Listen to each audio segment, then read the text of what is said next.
Hello everyone, welcome and welcome back to my channel. So आप सब कैसे हो? आशा करती हूँ आप सब बहुत अच्छे होंगे।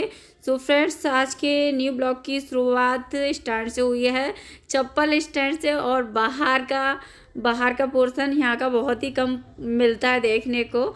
यहाँ का व्यू बहुत ही कम देखने को मिलता है। तो वहाँ से मैं स्टैंड में रखे आई जूते चप्पल और मैं आ गई अंदर। तो अपने बालों को पहले कर लेती हूँ, फोल्ड।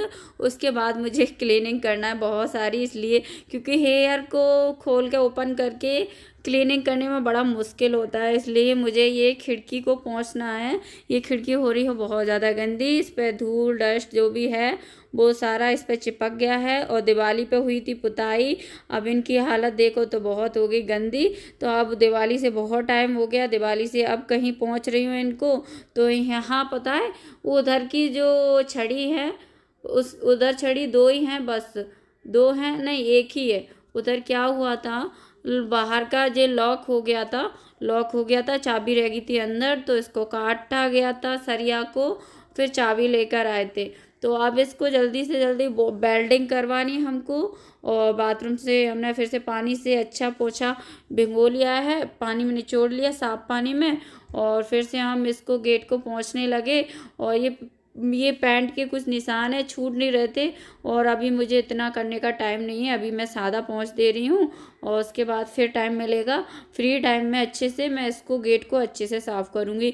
तो इस पर जो बना था, जो घर बना था, तब जे उस पर सीमेंट वगैरह चिपक गया है, वो छूट नहीं रहा है, इसलिए ये बेकार गेट लगता है। मुझे गुस्सा आ रहा है, एक दिन किसी पेचकस से या चाकू से लेकर इसको पूरा साफ़ करूँगी, है ना। और ये फाइबर का गेट है और इस पे निशान हो गए तो वो बेकार लगते हैं। अब मैं आ गई अंदर, तो खिड़की साफ़ कर दी है। अभी मुझे किचन की भी खिड़की साफ़ करनी है। तो देखते हैं, पहले झाड़ू लगा देती हूँ, अगर फिर टाइम मिलता है तो मैं मतलब साफ़ कर दूँगी। और ये अभी मेरे मम्मी पापा, मतलब मैं कह रही मम्मी पापा, मेरे सासू माँ और मेरे हस्बैंड जी है नहीं घर पे, और वो कहीं गए हैं और मैं अकेली हूँ। जब तक नहीं आते तब तक मैं अपनी साफ़ सफाई काम कर लेती हूँ। वो आ जाएंगे। वो क्या हुआ था, किसी का एक्सीडेंट हो गया था, तो उसमें गए हैं, मतलब फेरी के लिए गए हैं। तो वो आएंगे तो उनके लिए पानी आनी भी देना पड़ेगा, जो दरवाजे पे कोई आता है ऐसे। तो हमारे यहाँ पानी डालते हैं और फिर नहाने के लिए नहा लेते हैं वहीं, बाहर की ओर से अंदर नहीं आते। तो बाहर वाली बाथरूम में सब नहा लेंगे, उसके बाद अंदर आएंगे, वहीं मैं कपड़े दे दूँगी उनको। और वहीं मतलब अपना जो नहा धो के स्नान करके अच्छे से वो गंगा जल वगैरह छिड़क के तब आते हैं अंदर। तो यहाँ मैं झाड़ू लगा रही हूँ और ट्राईपोड आज लगा गई थी मैं बाहर ही, मतलब रूम के बाहर ही। और मुझे बड़ी प्रॉब्लम आती है इधर उधर लगाने में, ट्राईपोड से बड़ी परेशान हूँ। और ट्राईपोड गिर गया मेरे हाथ से, टूटने से बच गया, क्योंकि मैं मोबाइल छुटा रही थी, बहुत टाइट जो छूट निकलता है ना उसमें से, तो एकदम से वो गिर गया। तो ट्राईपोड बच गया लेकिन टूटा तो नहीं। और यहाँ डुग्गू देखो कुछ ना कुछ कलाकारी करता रहता है, वो तो सारा सामान फैलाने में माहिर है।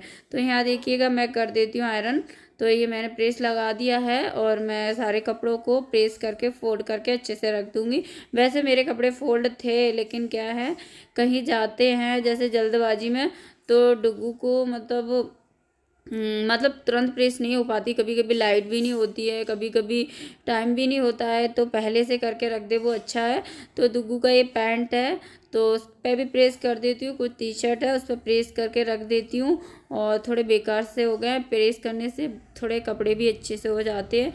और इसका पार्ट एक मैं डाल चुकी हूँ पहले, अब ये इसका सेकंड पार्ट है। बहुत लॉन्ग में हो रहा था, इसलिए मैंने दो भागों में इसको कट कर दिया है।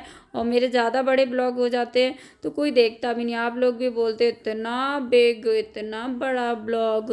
तो देखो भाई, इंटरेस्ट तब आता है ब्लॉग बड़ा हो, और ब्लॉग को पूरा देखो तब आता है ना। और यहाँ देखिएगा मैंने पैंट पे कर दी। अब ये टी शर्ट है, इसको भी मैं प्रेस कर देती हूँ। और भी कपड़े हैं, लेकिन पहले कुछ कुछ कपड़े ज़रूरत के कपड़े हैं, उन पर प्रेस करने की ज़रूरत है, उनको प्रेस कर रही हूँ। और जो ढंग से रखे हैं ना, उन पर प्रेस करने की ज़रूरत नहीं, उन पर तो बाद में देखूँगी। और प्रेस करते में क्या हुआ था, कोई आ गया था, तो चलो वो तो मैं आप लोग को बता रही हूँ, मुझे याद है इसलिए बता रही हूँ, वरना तो भूल जाती, क्योंकि एडिटिंग दूसरे दिन करती हूँ तो मैं भूल जाती हूँ। कल आ गई थी सपना दीदी, हमारी ननद लगती है, मतलब रियल नहीं है, मतलब ऐसे ही कोई रिश्तेदारी में, तो वो आ गई थी। तो फिर मुझे प्रेस करके बंद करके रखना पड़ा था। फिर मैंने चालू किया, फिर कोई आ जाता है ना बीच में, डिस्टर्ब हो जाता है, बड़ा मूड ख़राब हो जाता है सच में।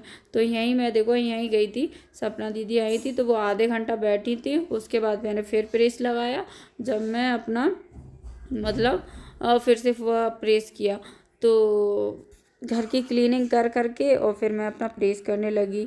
और घर की क्लीनिंग तो बहुत डली है। और आप लोग बोल रहे थे मैम स्वेटर में ब्लॉग मत बनाओ, तो चलो मैंने कहा आज स्वेटर में ब्लॉग नहीं, आज बिना स्वेटर में ब्लॉग बना लेते, कोई है भी नहीं।